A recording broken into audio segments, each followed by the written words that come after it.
Hello students, आज हम BA part second के सेकंड पेपर भारतीय राज्य व्यवस्था में जो भारत की संसद है उसमें विधि निर्माण की प्रक्रिया का अध्ययन करेंगे। विधि निर्माण संसद का सबसे महत्वपूर्ण कार्य माना जाता है। यानी हम सरकार के 3 कार्य मानते हैं: कानून बनाना, कानूनों को लागू करना और न्याय देना। कानून बनाने का कार्य व्यवस्थापिका के द्वारा किया जाता है और व्यवस्थापिका जिन कानूनों को बनाती है उन्हीं कानूनों को कार्यपालिका लागू करती है और न्यायपालिका उनके हिसाब से न्याय देने का काम करती है। हर संसद विधि निर्माण की एक निश्चित प्रक्रिया को मान्यता देती है। हमारे विधान के द्वारा भी विधि निर्माण की एक निश्चित प्रक्रिया को स्वीकार किया गया है। हमारे यहाँ जो विधेयक हैं उन्हें 2 भागों में बांटा जाता है: सरकारी विधेयक और गैर सरकारी विधेयक। सरकारी विधेयक हम उन विधेयकों को कहते हैं जिन्हें सरकार यानी कार्यपालिका के सदस्यों के द्वारा बनाया जाता है या प्रस्तुत किया जाता है, और गैर सरकारी विधेयक वे कहलाते हैं जिन्हें संसद का कोई भी सदस्य अपने सदन के पटल पर प्रस्तुत करता है। सरकारी विधेयकों को हम 2 भागों में बांटते हैं: साधारण विधेयक और वित्त विधेयक। वे विषय जो धन आदि से संबंधित होते हैं वे विधेयक वित्त विधेयक कहलाते हैं, और जो साधारण विषयों से संबंधित होते हैं वे विधेयक साधारण विधेयक कहलाते हैं। प्रत्येक विधेयक के यहाँ पर 3 वाचन स्वीकार किए गए हैं। प्रथम वाचन इसमें विधेयक प्रस्तुत होता है, दूसरा वाचन इसमें विधेयक के सिद्धांतों, प्रस्तावों और उपबंधों पर चर्चा होती है, तीसरे वाचन में विधेयक के सिद्धांतों और उपबंधों पर एक समान रूप से चर्चा करके मतदान करके फिर उस विधेयक को राष्ट्रपति के हस्ताक्षर के लिए भेज दिया जाता है। हम साधारण विधेयक और धन विधेयक को पारित करने की जो व्यवस्था है या जो प्रक्रिया है उसे अलग अलग देखेंगे। पहला है साधारण विधेयक। साधारण विधेयक हम उन विधेयकों को कहते हैं जो हमारी संघ सूची के किसी भी विषय से संबंधित हो सकते हैं। इनकी जो प्रक्रिया है वो इस प्रकार है: प्रथम वाचन एवं विधेयक का प्रस्तुतिकरण। जो सदस्य किसी भी विधेयक को प्रस्तुत करना चाहता है उसके लिए आवश्यक है कि वो 1 महीने पहले विधेयक संबंधी सूचना सदन को दे दे और आज्ञा प्राप्त कर ले। सामान्यतया विधेयक की प्रस्तावना के समय कोई विचार विमर्श नहीं होता, लेकिन अगर वो व्यक्ति जो विधेयक प्रस्तुत करना चाहता है वो अगर चाहे तो एक छोटा सा वक्तव्य दे देता है और उसके बाद वह सरकारी गजट में छप जाता है। अगला स्तर है द्वितीय वाचन। प्रथम वाचन के बाद निश्चित तिथि को द्वितीय वाचन होता है। विधेयक की प्रतियां सदन को बांट दी जाती हैं। विधेयक का प्रस्तुतकर्ता विधेयक पर अपने विचार रखने के साथ साथ एक जो 3-4 बातें हैं उनमें से कोई सी भी बात प्रस्तुत कर सकता है। वो कह सकता है कि सदन विधेयक पर तत्काल विचार करे, विधेयक प्रवर समिति को सौंप दिया जाए, विधेयक दोनों सदनों की संयुक्त समिति को सौंप दिया जाए, जनमत के लिए प्रसारित कर दिया जाए। तो यानी इनमें से चारों में से कोई सी भी बात सदन के द्वारा स्वीकार की जाती है। ज़्यादातर विधेयक समितियों को सौंप दिए जाते हैं। अगला स्तर है समिति स्तर। निश्चित समय के अंतर्गत विधेयक को समिति को सौंप दिया जाता है। समितियां विधेयकों पर सूक्ष्म विचार करती हैं। समिति को किसी भी व्यक्ति को गवाही देने के लिए बुलाने का अधिकार होता है। समिति को अधिकार होता है कि वह विधेयक के विषय में संबंधित विशेषज्ञों से राय ले सकता है। अगला स्तर है प्रतिवेदन स्तर। जब समितियां विधेयक पर विचार विमर्श कर लेती हैं तो फिर वे विधेयक का प्रतिवेदन बनाती हैं और फिर प्रतिवेदन जो है वह प्रमुख रूप से सदन के सदस्यों को बांट दिया जाता है कि जो भी समितियों के द्वारा निर्णय लिया गया है उसके बाद जो प्रस्तुत करता है वह निम्न में से कोई सा भी प्रस्ताव प्रस्तुत कर सकता है कि प्रवर समिति के द्वारा प्रतिवेदित विधेयक पर विचार किया जाए, समिति द्वारा पास बिल को पुनः भेजा जाए या जनमत के लिए प्रसारित किया जाए। उसके बाद अगला स्तर है तृतीय वाचन। द्वितीय वाचन के तुरंत बाद या थोड़े समय बाद यह प्रस्तुत किया जाता है। इसमें शाब्दिक और औपचारिक संशोधन प्रस्तुत किए जाते हैं। विधेयक को स्वीकार या अस्वीकार करने के संबंध में मतदान किया जाता है। अध्यक्ष के प्रमाणित करने के बाद विधेयक एक सदन से पारित हो जाता है और फिर वह विधेयक दूसरे सदन में जाता है। यहाँ पर भी वही प्रक्रिया अपनाई जाती है जो पहले सदन में है।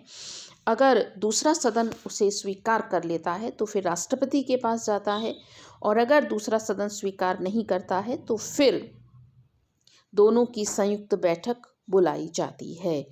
और उस संयुक्त बैठक में निर्णय लेने के बाद जब विधेयक एक सदन से दूसरे सदन से ही पारित हो जाता है तो राष्ट्रपति के पास जाता है। राष्ट्रपति के पास 3 विकल्प हैं: विधेयक को स्वीकार करे, अस्वीकार करे या पुनर्विचार के लिए लौटा दे। अगर राष्ट्रपति विधेयक को पुनर्विचार के लिए लौटा देता है तो फिर सदन उसे दोबारा पारित कर देता है, तो राष्ट्रपति को फिर उस विधेयक को स्वीकार करना पड़ता है। नेक्स्ट है धन विधेयक पारित करने की विधि। धन विधेयक का जो प्रस्तुतिकरण है वह लोकसभा में होता है, यानी लोकसभा में इसका प्रस्तुतिकरण किया जाता है। वे विधेयक धन विधेयक कहलाते हैं जो किसी कर के आरोपण, उत्पादन, परिवर्तन से संबंधित होते हैं। भारत की संचित निधि की अभिरक्षा से संबंधित अगर कोई बात है, संचित निधि के व्यय से संबंधित अगर कोई बात है, तो लोक लेखे के लिए अगर धन प्राप्त करना है तो उन विधेयकों को वित्त विधेयक या धन विधेयक कहा जाता है। धन विधेयक की कुछ विशेषताएं हैं जो कि इस प्रकार हैं। यह लोकसभा में प्रस्तुत किया जाता है। धन विधेयकों पर जो निर्णय है कि यह विधेयक धन विधेयक है या नहीं, अगर विवाद की स्थिति है तो निर्णय लेने का अधिकार स्पीकर को होता है। धन विधेयक को भारत में 2 भागों में प्रस्तुत किया जाता है, एक रेल बजट और एक सामान्य बजट। जो सामान्य बजट है उसके भी 2 भाग होते हैं। एक होता है भारत की संचित निधि पर भारित व्यय और अभारित व्यय। संचित निधि के व्यय पर संसद को मतदान का अधिकार नहीं है। संचित निधि के व्यय राष्ट्रपति, उपराष्ट्रपति, सर्वोच्च न्यायालय के न्यायाधीशों के वेतन से संबंधित होते हैं। ज़्यादातर अप्रैल माह से पूर्व, यह वित्त वर्ष शुरू होने से पहले बजट पास कर दिया जाता है। बजट पारित करने की एक प्रक्रिया है जो कि इस प्रकार है। पहला है सामान्य वाद विवाद। बजट प्रस्तुत होने के 1-2 दिन बाद इस पर सामान्य विवाद होता है। गंभीर विचार विमर्श नहीं होता, ना ही कोई कटौती आदि प्रस्ताव रखे जाते हैं और इस अवसर पर विपक्ष को बोलने का मौका दिया जाता है। सेकंड है अनुदान की मांग पर मतदान और विचार विमर्श। प्रत्येक विभाग के वह मांगों पर मतदान होता है तथा उनको स्वीकृत या अस्वीकृत इस चरण में करने की बात की जाती है और फिर मतदान कर दिया जाता है। नेक्स्ट है विनियोजन विधेयक। जब अनुदान मांगों पर मतदान समाप्त हो जाता है तो बजट के दूसरे भाग आय व्यय से संबंधित जो होता है उस पर विचार विमर्श होता है और फिर उन्हें प्रतिवर्ष कुछ कर ऐसे होते हैं कि उनको घटाया जाता है, कुछ को बढ़ाया जाता है और फिर पारित होने के बाद दोनों भागों के पास होने पर वह राज्यसभा के पास जाता है। राज्यसभा को 14 दिन का समय दिया जाता है। 14 दिन में या तो राज्यसभा उस विधेयक को पारित कर देती है और अगर पारित नहीं करती है तो भी विधेयक राज्यसभा से पारित मान लिया जाता है। यानी वित्त विधेयकों के संबंध में हम राज्यसभा को एक शक्तिहीन सदन के रूप में प्रमुख रूप से देखते हैं। नेक्स्ट है लोकसभा का पदाधिकारी यानी लोकसभा का अध्यक्ष। संविधान के अनुच्छेद 93 के अनुसार लोकसभा स्वयं अपने सदस्यों में से एक को अध्यक्ष एवं एक को उपाध्यक्ष बनाती है। ज़्यादातर जो लोकसभा में जिस दल का बहुमत है उसी का अध्यक्ष और उपाध्यक्ष बनता है। अध्यक्ष के कुछ कार्य हैं जो कि इस प्रकार हैं।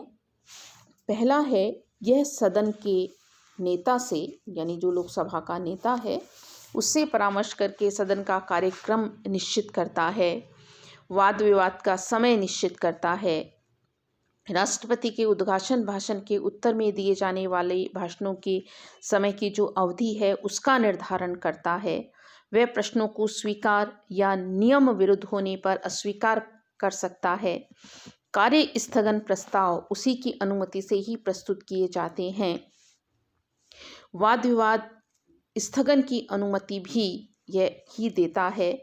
चूंकि वह पदेन सभापति होता है, इसलिए समिति के अध्यक्षों की नियुक्ति भी उसी के द्वारा की जाती है। बजट संबंधी भाषणों की समय की सीमा का निर्धारण वह करता है। संसद और राष्ट्रपति के बीच सारा पत्र व्यवहार उसी के द्वारा किया जाता है। सदन में शांति और व्यवस्था बनाए रखने का कार्य भी उसी का होता है। वह यह निर्धारित करता है कि कौन सा विधेयक धन विधेयक है और कौन सा विधेयक साधारण विधेयक है। भारत में लोकसभा के अध्यक्ष का पद ब्रिटेन को देकर स्वीकार किया गया है, जिसे हम ब्रिटेन में स्पीकर कहते हैं। भारत में भी बोलचाल की भाषा में इसे स्पीकर ही कहा जाता है।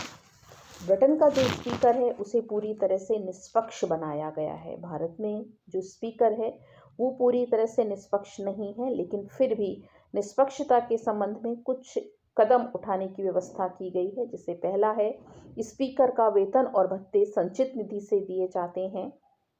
उसे केवल निर्णायक मत देने का अधिकार होता है, यानी कि साधारण स्थिति में साधारण समय में वह वोट नहीं देता है। जब सदन में किसी भी विधेयक के संबंध में वाद विवाद होता है, अगर दोनों पक्षों के बराबर मत आते हैं तभी वह निर्णायक मत देता है। साथ ही साथ उसे उसके पद से ऐसे प्रस्ताव के आधार पर हटाया जाता है जो कि सदन द्वारा विशेष बहुमत से पारित किया गया हो, यानी उसे आसानी से उसके पद से नहीं हटाया जाता है।